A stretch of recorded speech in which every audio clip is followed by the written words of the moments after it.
So nice to me. We're live. Oh, fuck. No way. Now we are. We're live. Oh, okay, good. So that last thing. Hey, everybody. Wait 1 second. I have to get a charger. What's up, y'all? Fucked up episode, man. To all my Thrones leakers out there that had to sit on that. If you fucking spoiled it for someone, not cool.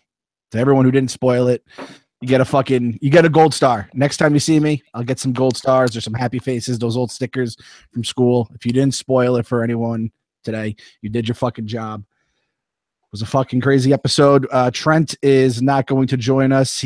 I think he died north of the wall. He's dead. R.I.P. Trent. We love you. All right, sorry about that, guys. That was a rough start. All right, you want to get the show going? We're ready. All right. Okay, everybody, welcome to the post-Game of Thrones show. It is your friendly neighborhood Game of Thrones recap blogger, Charlie Wisco, and I am joined for an old-school episode, just the two of us. Our guy, Big Daddy Trent, left his computer charger in the office, and I guess his roommate has a different one than he does, so his laptop is dead. So I'm sorry that Trent can't join us as promised, but it doesn't matter because I'm here with the guy who's been through the whole thing with me, the many snacks god, the Iron Bank shot of Bravos, the blogger of the morning, the House of Black and White Cookies, the Porzingis that was promised, the king-size Kit Kat Slayer, ruler of the seven courses, Clumwell Tarley, the white bread walker, the Swedish blackfish, the snackfish, Azora high cholesterol, the King's Road commuter, the blogger without bandwords, Jorah Mormunch, Sir Barristan the Bald, Meister Met, and the Onion Ring Knight. What's up, Clem? Man, those names just realize how many episodes we've done, and we've done a lot together, man. Yeah, all things considered, a lot of people are saying this was like one of the best one, top 5. I don't know if this was like a great episode for the whole thing. I think there was like the Winterfell shit was mad boring, which we'll get into. But obviously, okay, that's fine. But the whole thing with the dragon, the resurrection, that is like top 3, maybe number 1 craziest moment of the entire series so far. So let's get into it. It's just mind-blowing. We've been through it all together, like you just said. And so here's where we'll recap. So I saw you in the office on Thursday, and you said that you watched it to avoid spoilers. I just saw it live, so everybody's getting me fresh off it. And I'm mind-blown, but I feel like I should be more mind-blown, but I feel like the way they built it up, I don't know. I'm not going to say I'm disappointed because I wasn't, but I thought that moment could have hit us with a lot more shock value than it did. Because I think the way they built it, like if it just like emerged as a White Walker from the lake or something like that, that would have maybe been, I don't know. It was such like a slow build. I almost felt like I saw it coming by the end of it. What do you think? I didn't see it coming. I was shocked when those chains came. I didn't even know. I thought that was just them on chains at some point. The way the Night King had them on chains. Then my wife called it out. She was watching. She's like, "Oh my God, they're pulling the dragon out." And I wouldn't have known that when I watched it by myself. Which, fellas, ladies, if you're out there and you're with if you have someone that you watch Game of Thrones with, if you watch the leak by yourself, that's worse than actually just watching it. Like, my wife wasn't mad that I watched it. She's mad I watched it without her. So don't do that. Lesson learned on my part. I'm in the doghouse probably for a little while. I think that's worse than like cheating on someone. When you're watching, even when I'm like with like a college roommate or just a friend and we're watching a show together, and then he tells me like, "Oh, I skipped ahead an episode, so you have to catch up." I'm always like, dude, like, what the hell? You know what I mean? Like, I'm always kind of put off by that. I can't imagine how like your wife would react. Yeah, the thing is, though, we have assholes who spoil shit for us. I heard there were spoilers all over the place the night it leaked. I got one. Yep. So I just I went down the plunge by myself and was like, if I get divorced, I get divorced, but at least I won't let some asshole ruin Thrones for me, via written word. At least I could watch it via video to have it spoiled before Sunday than some asshole troll who like tweets stuff and is a loser. Yeah, like I hate it because, well, for me personally, and I think that like someone tweeted it to me in my mentions today, and I missed it because then I had one of my followers DM me, shout out to Kelsey, and just like straight up told me, she was like, "Hey, like someone just said it in your mentions. It just got ruined for me. Don't look at it." So I didn't, but I actually this week, one of the scenes was ruined for me. Because a guy, like a Red Sox fan account, after I tweeted some stuff about the Red Sox, just like hit me with it out of spite. And I was so angry about it. So I think I'm just going to have to watch the leak, which sucks because I like watching it live because it's just like my Sunday ritual. But also for doing this show, I think it's better if I'm excited and if it comes off fresh. But I don't know, man. It's like it's like the internet's the best. Obviously, it provides us with countless hours of entertainment. But it's stuff like spoilers and leaks where it's just like the worst. Where like it actually I don't know, because it's like, who does that, man? Because like Thrones is such a huge part of like my week, like looking forward to Sunday. Even if I didn't like someone on the internet, I would never like ruin something for someone just out of spite. Like, I don't know. It's just like one of those like people are super shitty moments. Yeah, it is what it is. We'll just move on. Don't want to spider. Yeah, you're right. Okay, so now let's actually, before we talk about what we saw because that's obviously, it was a super dramatic thing, what happened north of the wall. Let's actually first talk about what we saw in Winterfell. So you thought it was boring. To recap for people who don't already know, the Peter Baelish is just, because you're a Baelish guy, because you somehow, it's so weird because you're not just the nicest guy at Barstool, you might be like the nicest person I've ever met in my entire life, and you just love Peter Baelish, and I just want you to explain yourself right now. I mean, I don't have the balls. So like, if there's ever like some like shady dealings going on in real life, say a real person at a company or like a relationship thing, like it blows my mind because I just don't think like that. So I have to appreciate like that dude is so good at that like I don't play the politics game at all. I never have done it. So for the people that do it really well, I have to actually appreciate it because like I'm a 0. If it was Madden, I have like a 1 rating in politics. I'm just not good at that shit. I think you're not. That's just my persona. So maybe that's the reason why you may think I'm friendly. It's because like I'm not looking to like stab you in the back the first minute you can. And the dude is great. He's great. He's like Cersei. He's the best at it. Like it literally could not have worked better. Like he was just new. He knew that Arya was suspicious of him. He knew that the Starks are a threat. He knows Bronn's a threat. Arya's a threat. Sansa's a threat. Jon's gone, so Sansa's like doesn't really have a political alliance or anybody to like be her console right now.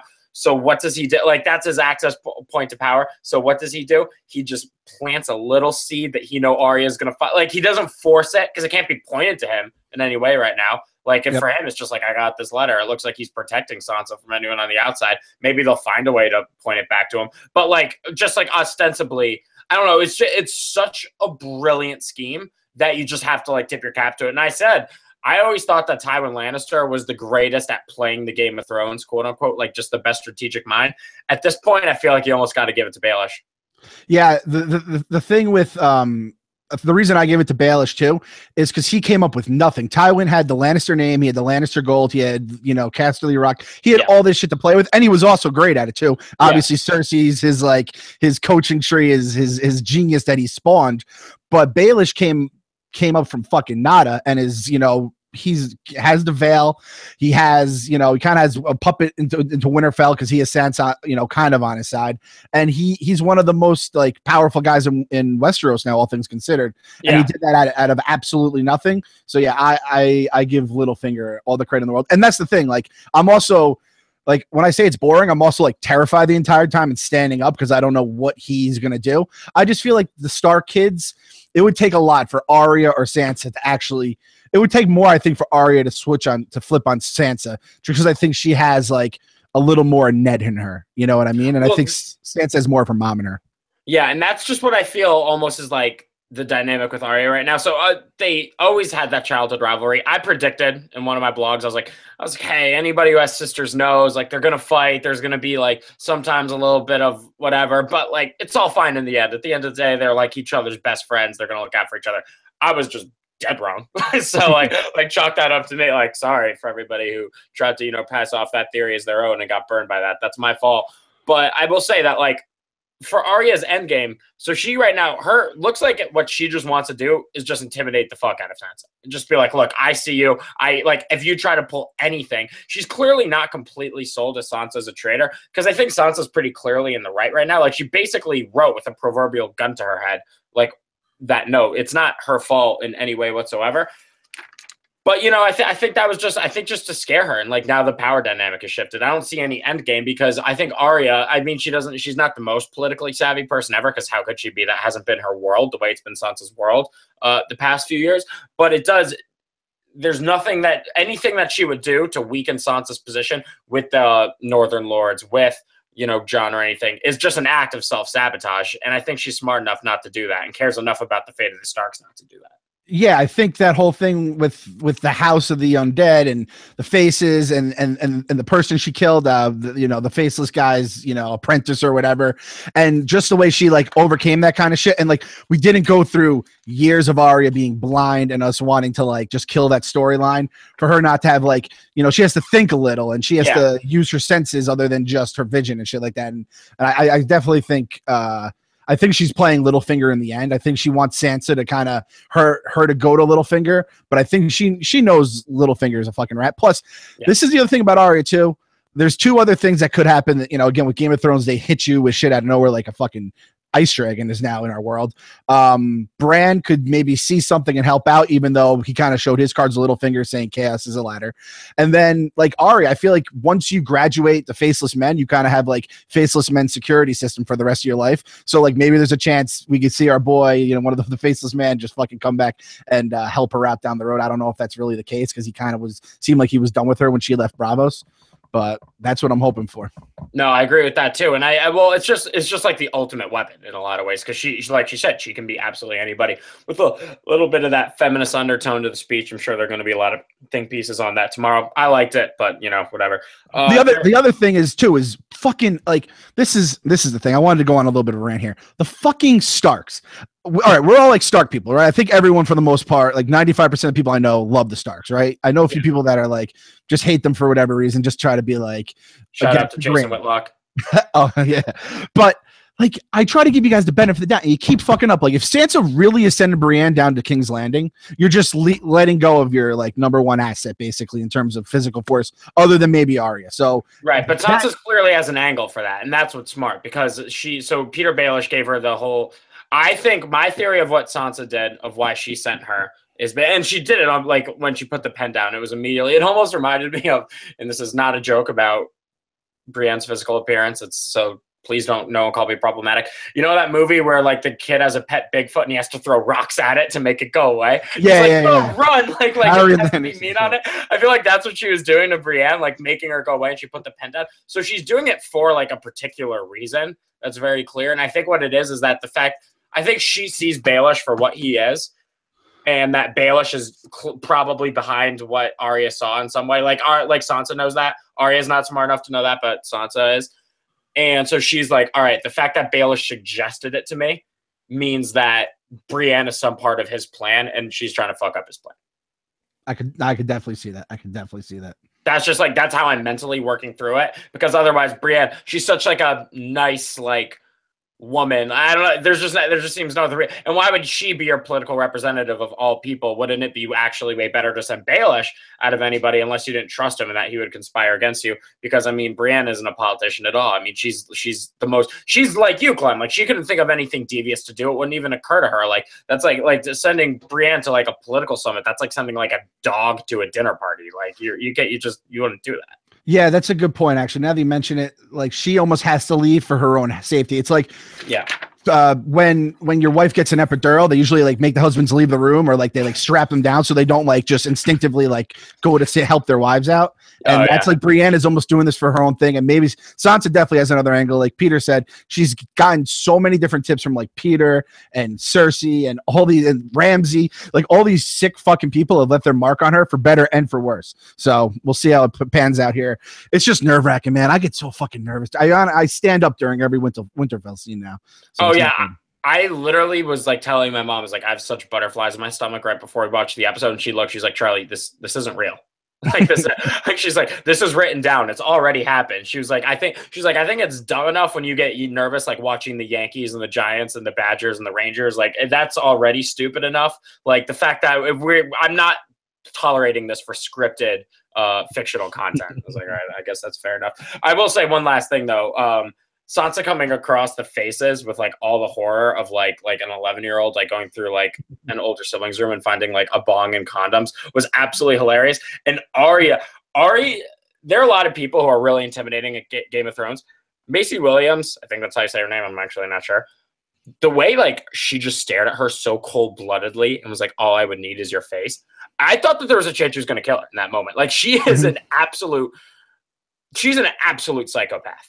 And I think that was another prediction we like made. We were like, oh, when she goes to Winterfell, it's going to be her like being Arya again. And she's going to reclaim her heart and be like this, like she'll like be at some level the sweet girl that she once was, along with being a cold-blooded killer. Nope.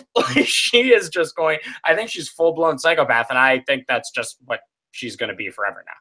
And it's terrifying, man. Like Joffrey, everyone hated him because in like real life, the actor, because his character was such a prick. Like I almost am in like the opposite with Arya, where I'm just like terrified of the actress now. Like I would never cross her the wrong way just because she's so cold blooded in the show. Well, I also, like I thought you were gonna go with hate. Like, yeah, like I love her character. Like Arya is still. Someone asked me what my Mount Rushmore of Game of Thrones character was. And Arya would be number 4 or 5. I don't know if she'd be just off the Mount Rushmore on it. So I still love her. But if I ever see that girl again, who's like a hipster in Brooklyn, I'm pretty sure like I saw like her, like a photo of her wearing like a Supreme hat and overalls the other day or something like that. But I still would like just start like sprinting in the other direction. All right. By the way, it's also super weird. Her on Instagram, she posts, even though she's like my age, she posts like these photos of like suggestive photos of her like going like this topless and stuff like this all the time. And I still just see her as like 11-year-old Arya. Yeah. And I'm like, I feel like I look at her the way like you must look like someone who looks at like their daughter's friends when they get older or something. I'm like, no, you stop this right now. Like this is too weird. I do not approve of this. Like this is not good at all. Yep, agreed. And I love that her and Sansa are friends. Like they're always together, and I'm like, they're friends. Like it's like when Jon is dating Ygritte, and you're like, oh yeah, of course they're dating. They love each other in a fucking fictional TV show they get paid millions of dollars to do.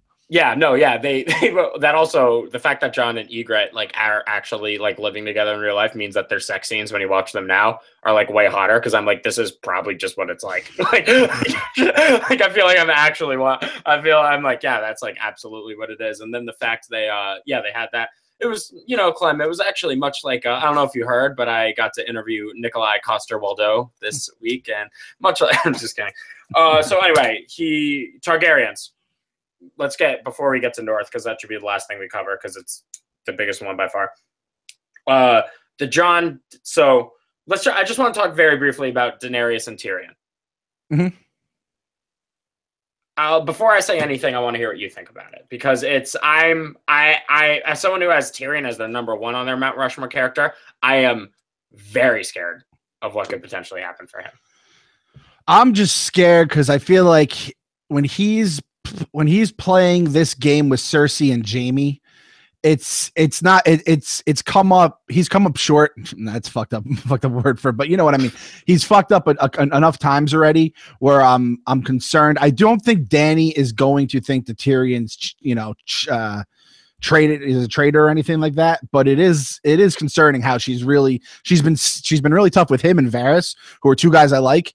But if you're coming from Dany's perspective and you're dealing with someone who literally has the last name of one of your enemies, who the Lannisters have like broken the rules so many times to like win these wars and clearly don't care, like it sneaks in your head, especially once you start catching L's. Like, yo, man, like could be a reason for this. Like I have 3 dragons and the biggest army and this and that, and sooner or later, like, and like again, someone who's like a zero in political stance, like I wouldn't even know what to do if I was Dany right now, trying to figure out some sort of like peace talks with Cersei. Like it like made me sick to my stomach trying to think what I would do in Daenerys' situation. Like you have secondhand anxiety. It's like thinking of like, is it like, I remember a conversation you and I once had, like where I was like, oh man, like I have finals right now, I haven't studied, and you told me, you're like, dude, shut up, like you're giving me anxiety just like remembering what that was like. Like it's sort of like that. Like it's just like, yeah. God, I don't even like to think about what I would do. Well, because they know they're walking straight into alliance.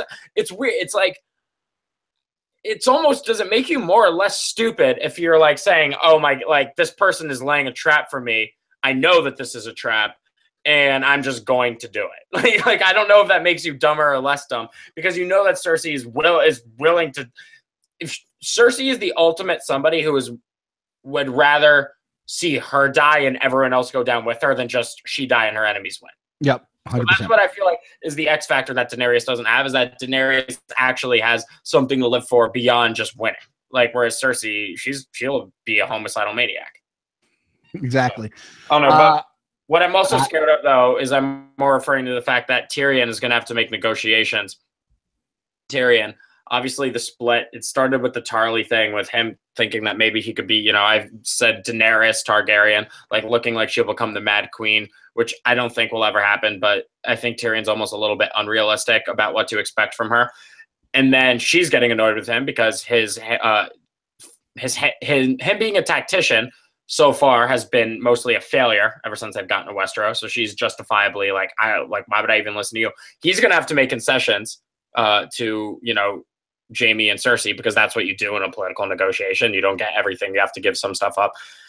And he's getting his loyalty question.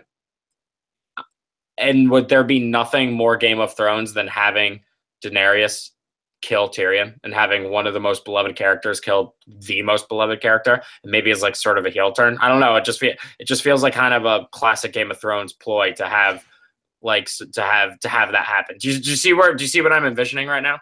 Yeah, I just saw a fucking dragon that like we were debating on who was going to ride the three dragons like a week ago. It's now that fucker is against us. So like anything's on the table. So honestly, like that's the thing. Last season we predicted a couple things right, and I think it was because we went so like outside the box and we're like, if this could actually happen, and it did happen. And just like, that's why people keep coming back to the show and we're fucking like drug addicts with it, because it's so good. It always fucking hits where you least expect it in like a way that ends up making sense. So I could definitely see that. All right. So let's go. Let's definitely go hit that. Let's go hit that point, because that's what people are waiting to hear us talk about. What happened up north? The ice dragon. It's a problem. Does a Night Walker dragon breathe fire? I was thinking the same thing. It's either fire or like fire and ice together make steam. Like what the hell do they like? What's it do? I feel like that's it's like a Pokemon character. Like, I'm not sure. If that dragon just shot steam out, it would be such a pussy dragon. And I'd be like, you fucking asshole, Night King, you just killed a perfectly good dragon just to fucking shoot a steam dragon. No, it's gonna fuck shit up. My wife was asking me, like, what does the Night King know? What can he see? What, you know, does he see the future at all? And like, he was just like, oh, a fucking dragon. Let's go get this thing for our side. He didn't even blink twice at it. So I think that shit's going to fuck shit up. And this is the other thing too. This is a bad look for Khaleesi now, for our girl Dany, because like you're telling people, you know, there's like people from the north, the White Walkers are coming down, blah, blah, blah. And like, oh yeah, Daenerys, the girl with the three dragons. She's like, well, actually I have two dragons and the third one's now against us. Like Cersei's going to be like spin zone that, you know. What are you doing? Yeah.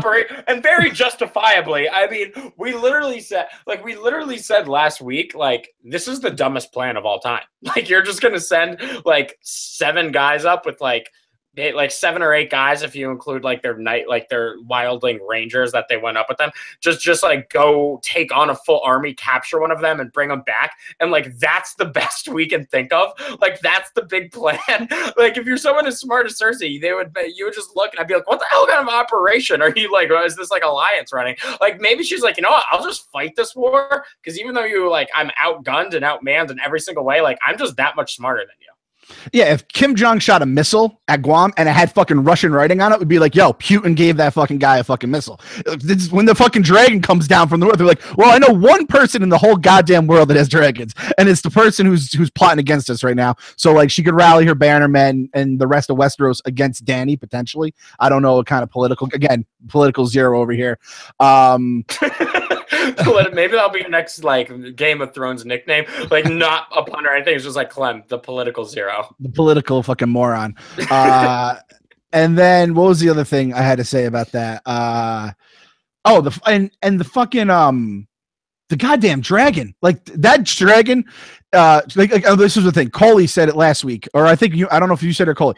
The reason why Jon Snow doesn't want to like let it be known why he was killed and brought back to life. It's like, yo, there's a bunch of undead people. And then again, Daenerys is gonna have the same problem. Like, I don't want to let people know my dragon is now playing for the other side. Jon Snow's a fucking like pseudo zombie, right? So there's a lot of bad shit lining up against him. And that dragon that died, that was fucking Jon. If Jon had a dragon like Holy guest last week, that was Jon's dragon, because it is dumb as fuck, just like Jon Snow is dumb as fuck. Like, they played the music again when like all the whites were just barreling up against him, and it was the same feel you got with Battle of the Bastards. And I'm like, Jon Snow gets bailed out every single time by someone else, and I love the guy, but sooner or later you have to be like with the Starks. You're like, you guys are so fucking stupid, you keep getting in your own way.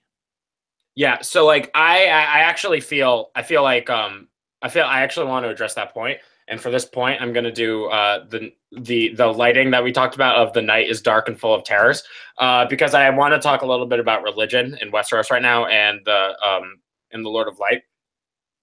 This is why Game of Thrones is going to start losing people. I think not losing people. It's such a popular show. Game of Thrones is going to start pissing some of its fans off. Not that those fans are going to stop watching. Because, for example, I just watched the show with my parents and my older brother. And I noticed that me and my dad loved that episode. And my mom and my brother hated it. And I'm like getting some texts from friends right now. And I have some friends who are like, oh, I was super hyped for that. And I'm actually kind of disappointed. And some of them be like, that was the greatest thing I've ever seen.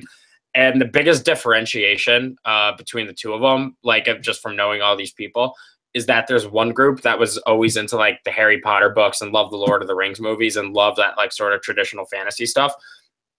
And then there's the other group that doesn't. And Game of Thrones wasn't. Game of Thrones is now a full-blown fantasy show. Mm-hmm. Like that is what it is. And it really wasn't for five seasons. That's the big thing. Like you've heard KFC say it on KFC radio a million times where he's like, oh, people always make fun of it saying, oh, what, do you like Dungeons and Dragons? They're ice zombies, they're dragons and all stuff. And he's like, that's not really what the show is. The show's just like, it could have been, the show could have been set in Roman times. You know what I mean? It's almost like how like Westworld wasn't like a true sci-fi in like the sort of the way. Cause it wasn't, that's actually for example, but like you know what I'm saying though? Like it wasn't a fantasy show. It was really a show about like powers and war that happened to be set in a fictional time and place, but was mostly inspired by real events. Like a lot of it was inspired by Scottish and English. So like the War of the Roses in England, like that is what this is all based on. Now that it's all fantasy, I feel like the fact that they're going to have dragons and the White Walkers and Bran Stark are going to play such a huge role is going to turn off some people who might not like all that stuff, the bandwagon. But I also feel like the reason Jon is getting through this, I noticed people will be like, oh, it's like the writing is so much worse. It's Game of Thrones, the game of convenient timing now. Jon is God's chosen person. Like that is the whole thing. He is the prince who's promised. He is Azor Ahai. At least that's the theory I'm operating on right now. It's the same thing as him resurrecting from the Battle of the Bastards. It's the same thing as him coming back to life. He's going to get out of all these tight spots because he's serving God's purpose, which is to save humanity. Yeah, exactly. He's Neo. And I feel like that's going to, having that sort of plot armor is going to piss a lot of people off in a show that was all about kind of unpredictability.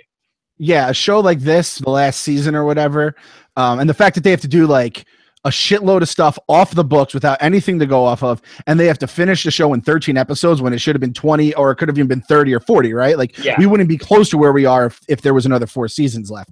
Right. The fact it's stuff like that. Like people be like, oh, I guess it takes shorter for them to travel now. It's like, well, like they don't have the time for that. Game is the game, like you just have to go along. We're gonna have to just roll with the punches. I think people weren't ready for that. They'll be ready for it hopefully by next season, and it's gonna probably go even quicker with 6 episodes next season. And to get like if we get a full, at least everything tied up with a bow on it, as much as George R. R. Martin or the Benioff and Weiss will give us.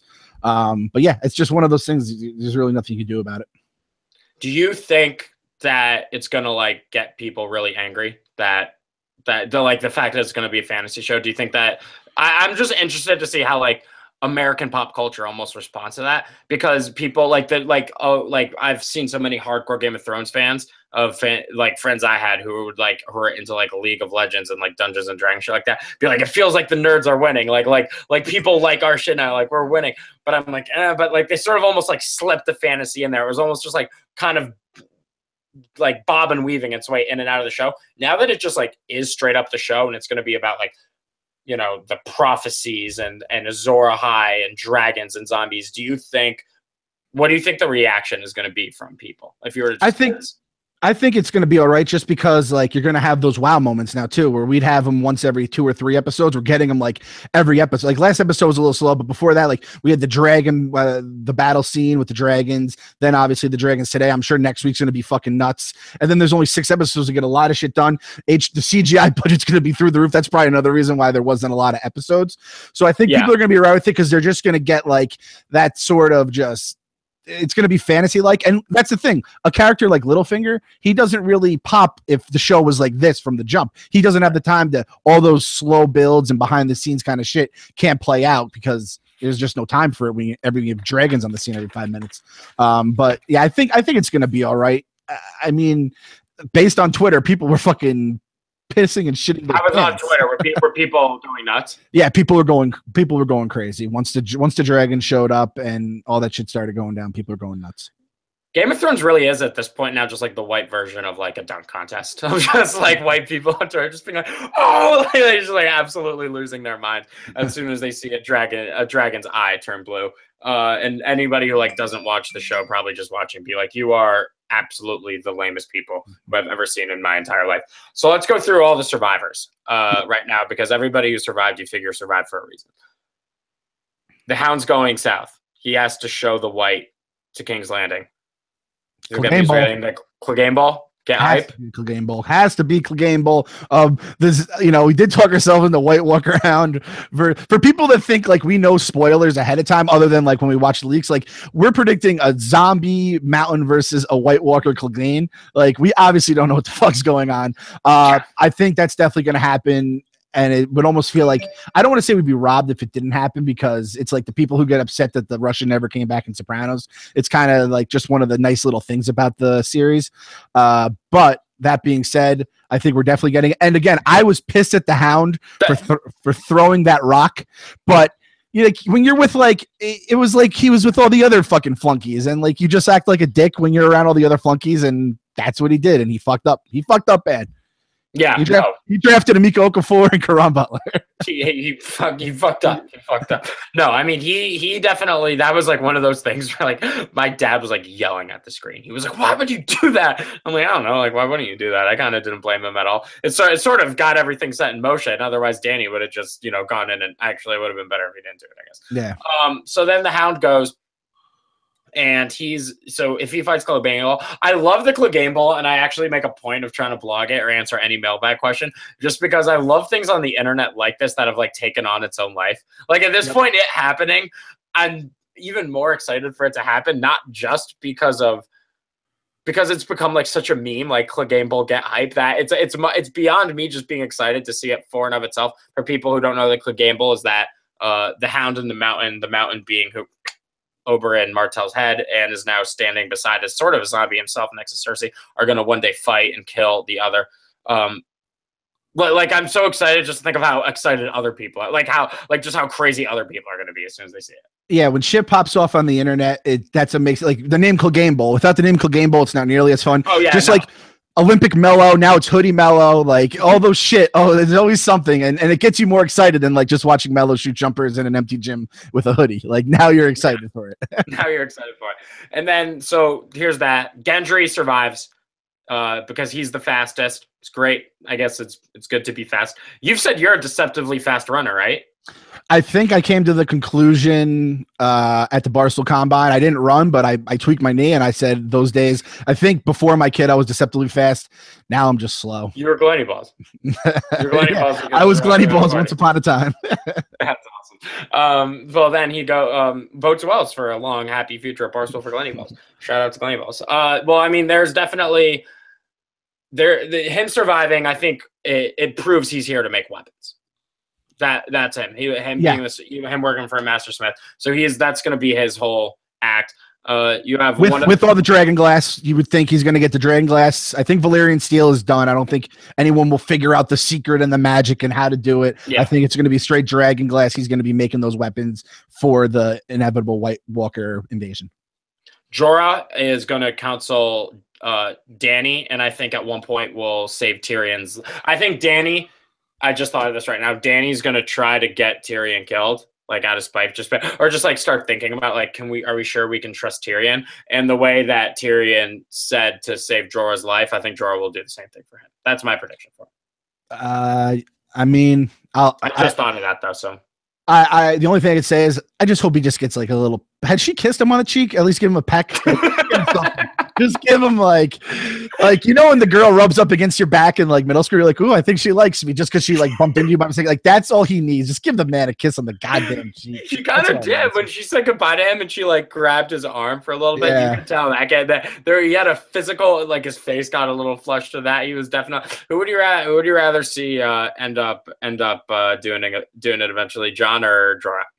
I'm very much against this incest shit. No offense to our boy Really? Feidelberg. Feidelberg's all in on incest, not me. I'm still out on very much out on incest. I'm glad you said that because he's not here right now. When Jon said that, I was sort of nodding along to like be cool, just because I think Jon's like cooler than me in general. I'm glad to hear that you also agree because I'm still relatively uncomfortable with the whole incest thing. So I agree. I don't want to see Jorah end up with her either, but I don't. No, me either. Me either. And then so that would be my Jorah theory. And then let's think of who else. There was obviously the Brotherhood without banners guy. He's alive. Yeah, he's just. I'm happy. Our boy Barrack, he survived on his last life, though. It's like when you have the 0x next to you when you're playing Pac-Man, and you're just like, I gotta be careful with this one. Yeah, it's like, dude, it's the harness is gone. You're doing the fucking tightrope by yourself. The only thing is Melisandre. I don't know if Melisandre will be able to bring him back or if he's just, that guy. If Thoros was just his dude, but right. It's still out there. Melisandre, we haven't heard the last from. I feel like either. So. Feidelberg just tweeted at us, "You guys are such anti-incest pussies." True, I'll take that. Fucking political 0, anti-incest. This face right here. Then, all right, Jon, if you're reading this, like we should send him an invite right now just to come on the show and absolutely berate us. All right, so we have that. So Thoros Amir, he's dead. Rest in peace. I liked him. I always really liked him. Barrack's alive. I think Barrack. So Barrack will eventually. And that sword is fucking. That sword is the ultimate party fucking weapon. Like, if you guys want to see some shit, like, boom, it's fire sword.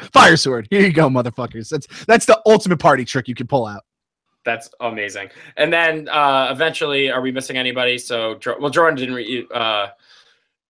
Yeah. Whatever. Fuck it. That's fine. So those are basically. Oh, and Tormund. Tormund left. Yeah. I think that's just because he's a sick character. Like, honestly, I actually really thought he was going to die. I thought he was toast. I thought he was toast. I actually kind of wish he did. I almost think it would have been cooler if he did. In a sick way, if he goes, I want either him or I want him to die as he sees Brienne. Or he was. There's a lot of that Brienne talk he's still throwing out there. So I kind of. I weirdly really want that to happen and to watch it. I think it will be.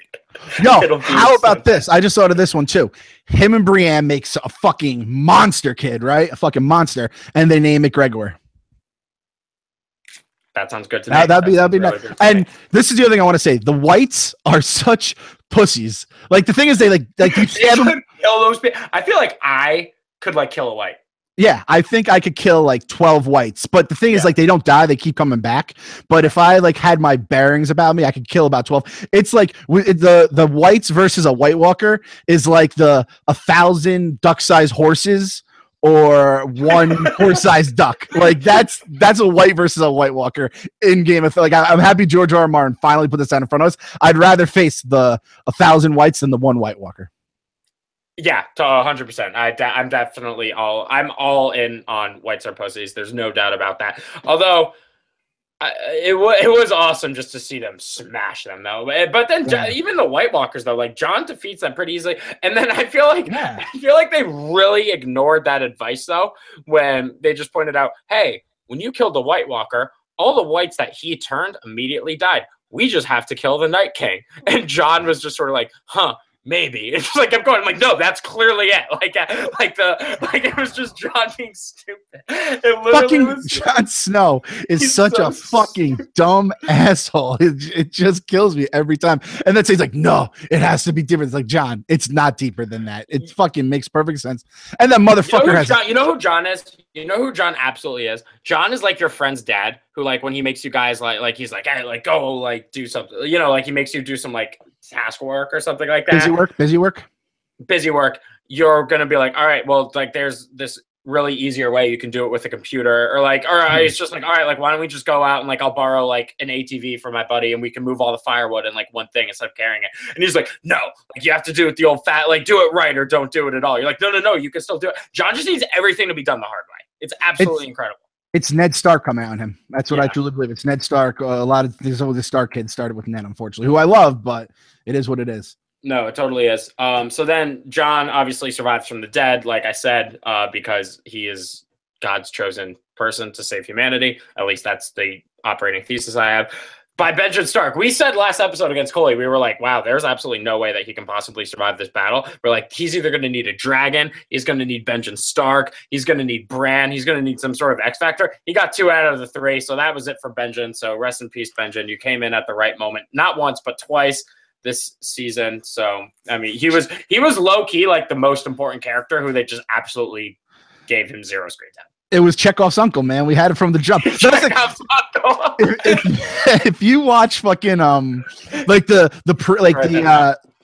what's it called, when you know, like when they lead up previously on Game of Thrones, and they'll just show like shit from different seasons, even just to, like they showed the Sansa note this time, like they showed Benjen for like 20 episodes in a row and he did nothing. Like they just threw us off the scent completely, and then that motherfucker comes out of nowhere and I was like, god damn it, Benjen, you finally paid off. Like I couldn't be happier to see him die. Like I actually liked Benjen when we first saw him. I was like, Benjen's my dude. By the end I'm like, just get him the fuck off my show. I don't want to see him on the previously ons anymore. So RIP, in peace, Benjen. And and Jon again fucks up again. He fucks up like 3 times in that episode. Then that dragon, the dragon is fucking the Liangelo. We got our answer. Which of the dragons is the ball kids? There's Liangelo. Now we have Lamello and fucking Lonzo left. That's all we got. Yeah, he's just like the bullshit some operator of like CEO of Big Brawler Brands or like some job title that just means absolutely nothing. So that dragon. So now we still have Lonzo and Lamello though. We still have Lonzo and Lamello. Yep, for sure. No appearance from the Brandwagon this episode, so I think that it's safe for now. Are you going to extend it another week? No, Brandwagon's closed because at this point, with a fucking White Walker dragon, we need some weird little monster to do some freaky ass shit, and that's my guy. I got the weirdest motherfucker in Westeros. He's driving our train right now. Choo choo, motherfuckers. Whoever's on. Again, this is the thing, though. Like I said, there's also a good chance he's going to fuck this all up. So I cannot promise you guys anything. We might be fucking going 100 miles per hour into a wall. We might save the world. Who knows? Hubs just replied to Feidelberg's tweet, if you don't watch incest porn, you're a liar. I want to be like, all right, Hubs. Okay. Let's just retweet that without context. Yeah, I'm like, Hubs, I'm going to retweet that in like 3 years. So like, just know that that's going to happen just out of absolutely nowhere. I'm kidding. Hubs is my guy. That was I was like, it's a very bold thing to say. It's not really his brand. So then anyway, Dany goes and meets Jon. She rescues him. He bends the knee. I think at this point he has no choice. Like it's almost like you saved my life. Like with the dragons, I've seen the power. It's actually almost. It probably works both ways. When she said like, all right, like you told me about the White Walkers, but until you see them, you don't fully understand. I just realized I'll have this. It's like you don't fully understand the power of the dragons probably until you actually see them in work. And now that he does, he sort of like has seen her do the impossible and now believes in her, sort of like how he just described to him earlier. And she's the same to him. I mean, she saw him come back alive from being in an absolutely impossible situation. So now that she fully understands him, I think a marriage between the two of them seems inevitable until maybe they find out they're related. I don't know. What do you think of that? Do you think they eventually, it goes down between them, or it might? I think the Sam nonsense with Gilly might come back out with the scrolls or whatever and the lineage. Plus Bran knows there's a lot of there's been so many hints of it. And again, incest is no big deal in this show anyway. So if they did it, they did it. I don't know if it will happen. I think there will just be they're already aligned, so it is what it is. It doesn't really, all that does is just make it official, but right. Everyone's all in, all hands on deck, to borrow a corporate term, on killing the White Walkers, and Cersei's kind of reached plan 2, number 2 on the list in terms of importance, which is exactly where Cersei wants to be. I'll tell you, Cersei might go fucking north of the wall and be like, yo, White Walkers, me and you, let's fucking align. I wouldn't put it past that bitch. Like you said, she'll just take down everyone as long as she'll be like, you can kill everyone in the world, just let me sit on that throne. And then Night King's like, all right, sounds good. She is the stir that straws the drink. Oh no, the straw that stirs the drink. Just like the absolute, I have no idea what she's gonna do. She might go, she might pull a red wedding and just massacre everyone there. She might just be like, I don't care, I'll let the White Walkers take everything before I let you see it win. She might murder my close personal Jaime Lannister, who's played by my close personal friend Nikolai Coster-Waldau, who if people I've met, in case people forgot, I'd like to remind them just there. And then I don't know. So it's on that spirit though of absolutely anything can happen. We'll go one. Well, let's each give 3, but we'll each go one at a time. And throw out some predictions of what we'll see in the finale tomorrow. I actually am. There was one spoiler that I knew. Like I saw Jon. I saw Jon bent the knee. I knew that was going to happen only because I guess somebody commented on my mail blog today spoiling it, and someone tweeted at me like some motherfucker. I was like, I'm sorry, man. Like I don't know what to tell you. They were like, you should go in and monitor comments and delete them so they don't spoil it for other people. And I'm like, well, then it ruins it for me. And like, if you have to monitor comments on any site, you have to then like stab your eyeballs out and like take a fucking what's it called, cyanide pill, because it's like comments stink. They're not nice people usually in the comments. Well, I mean, I say it, and I don't say it to spite the comment section. Like, I say it in my blogs all the time. I'm like, hey, you probably shouldn't read the comments. Like, and it's not because I think they're mean to me or anything. It's just because I'm like, there could be someone who has a spoiler.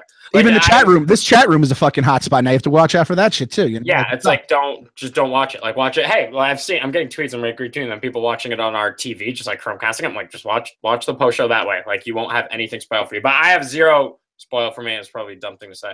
So we're going in blind for this. So let's each give 3 predictions. Let's go. You give 1, I'll give 1, and then we'll do that back and forth.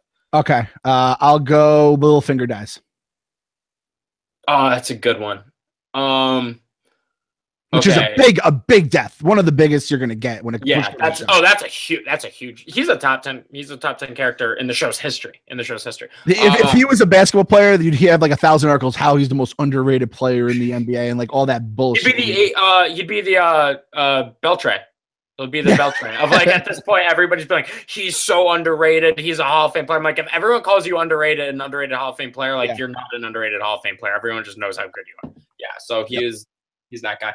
All right, I'm going to take your prediction a step further and say, obviously, Sansa sets up his death because she sees him tearing it apart with Arya. I actually think Arya doesn't eventually do it. Podrick kills him. Podrick's going to kill Baelish. Oh, man, that would be huge. You know, I'm a Podrick guy. That raises his stock a lot. That raises his stock a lot in this show. Yeah. All right. And then when Brienne she was just like Podrick is now a competent swordsman. I'm like, yeah, he is. Like, oh, we've known he's been a competent swordsman for a while, Brienne. All right. Do you have another one? Yeah, you know what? I said this prediction a couple weeks ago, and I don't know how long we'll get in terms of how much everything will be fleshed out in the finale, but I think I'm saying a lot of deaths here, pretty big deaths too. I'm going to say Bronn dies. Ooh. And Tyrion's there, and he tells Tyrion, like, I could have let Shay go, but I brought her back to testify. I made that prediction like 3 weeks ago, and it didn't happen. I thought when they got out of the water, Dany was going to, the soldiers were going to get them out of the water, and then that was all going to go down. I think you see in the previews for the next episode, it looks like there's a battle setting up. So that's my guess. A little Tyrion psychological torture with the Bronze Seed. Ooh, yep. I like that, Clem. Wow. Damn, that makes me sad just to even contemplate the possibility. Yeah. Damn. Man, that's like when you hear about like somebody just say like, do you think she's cheating? And I'm like, God, I don't even want to like think about that. Like that just bums me out. All right, here's one. I have one. Oh God, I just lost it. God, this comes. Oh, sorry. Jon finds out who his parents are. Okay. Ooh, next episode. I think that'll happen. Okay. Last one from me. I'm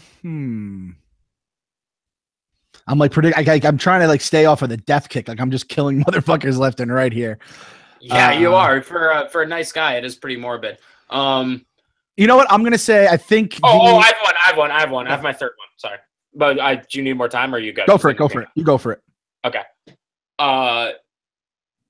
So obviously, twice Daenerys has been like. It's been brought up that Jon was killed and brought back to life. Mm-hmm.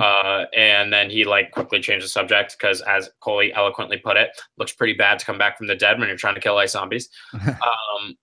So, but then you caught her staring at his scars. So like she knows like knife to the heart, like she's seen it.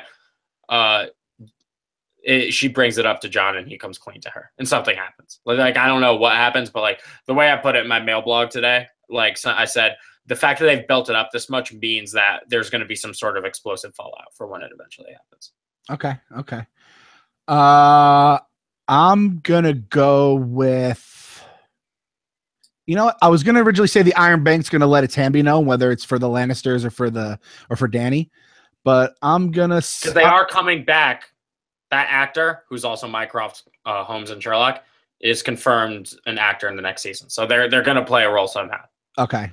I'm going to say, instead of going with that, I'm going to say, this is kind of like a little like wishy-washy, but I'm going to say we are going to go into after the finale. We're going to be like, what side is Varys on? I feel like Varys is going to flip-flop on us, especially maybe after Littlefinger dies and he maybe sees an opening. I think, and I'm a Varys dude. That's my guy. But who aren't you a guy of? I know. You're a Varys guy. You're a Podrick guy. You're a Littlefinger guy. You're an Arya. I love everybody, man. I love everybody. You love everybody. Clem, who do you hate? You kind of hate Jon, I think, low-key.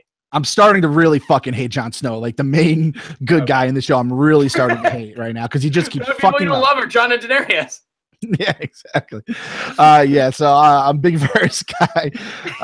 And you know, like this is the thing, like I'm also like starting to like people, oh, Cersei, like I don't like her, but and the thing is like we said, I'm even kind of rooting for the White Walkers when push comes to shove, like Trent said, because the living are such assholes. You kind of like, actually, you know what? No, I'm officially out on the White Walkers for good, because I will never like that sound of the dragon. Come back now.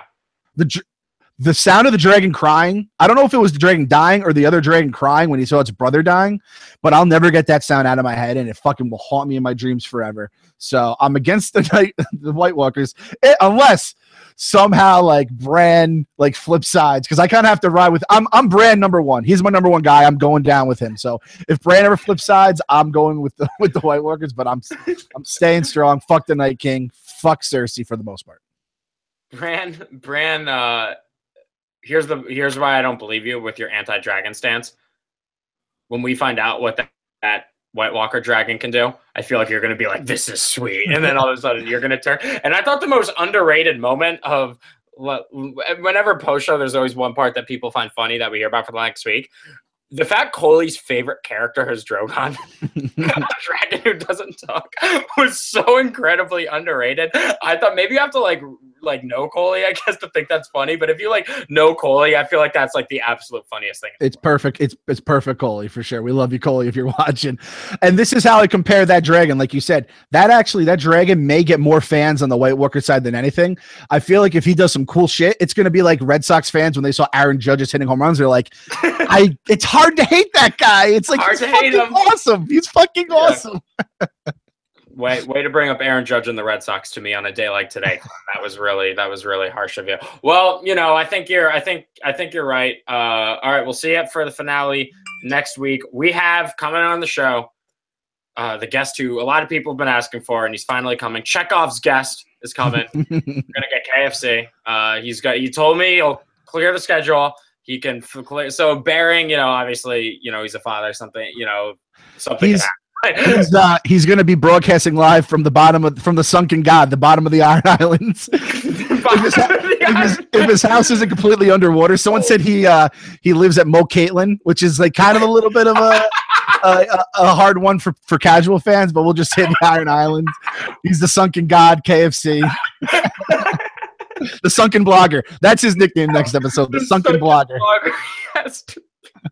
Kevin is and he kind of is like Ironborn too, because he's so like bitter and like that's who he would absolutely be. He would be. Kevin is the Ironborn. Oh my god, dude! I hope it rains so we get like pissed off KFC for the finale, and like his kid's crying and he's like holding Keegan like this, like consoling him as we're doing the show. That would be absolutely incredible. That's what I want. So hopefully he'll be on, and then we'll be here. Clem, the onion ring night was as far as I got. I am dedicating my entire week to think of a nickname befitting of a finale. But so open casting call to everybody. I'll give you full credit on the show. Best Clem nickname wins. To be the final Clem nickname in we'll see if we do post Game of Thrones next year. But like maybe in post Game of Thrones history after 2 years, anybody who wants to step up to the challenge, except for Clem himself, because you can't give yourself a nickname. It's an open casting call to see. Let's test people's creativity. I'll never be able to beat any of those or breaker of chairs, so I'll sit this one out. We cannot do breaker of chairs because that is mean-spirited. So we are not going to be able to do that. All right, Clem, any last words? Shout out Plum Market. Shout out to the Plum Market, man. All right, I'll see everyone next week. Later, guys. Later.